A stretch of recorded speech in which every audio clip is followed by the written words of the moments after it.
Assalamualaikum warahmatullahi wabarakatuh.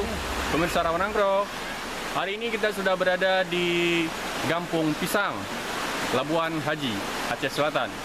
Hari ini kita mencoba menjelajahi atau mengunjungi sebuah tempat kami menemukannya di map, yaitu air terjun Simpang. Katanya sih ada di sekitaran sini. Mari kita menuju ke sana. What's up? Untuk hari ini kami cuma di kawasan air terjun yang ada batu-batuan besar gitu. Nah, bersama-sama kita lihat nanti. Mulai dari ini saya memakai sandal hotel. Iya.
Perjalanan kita menjelajah atau menemukan air terjun Simpang.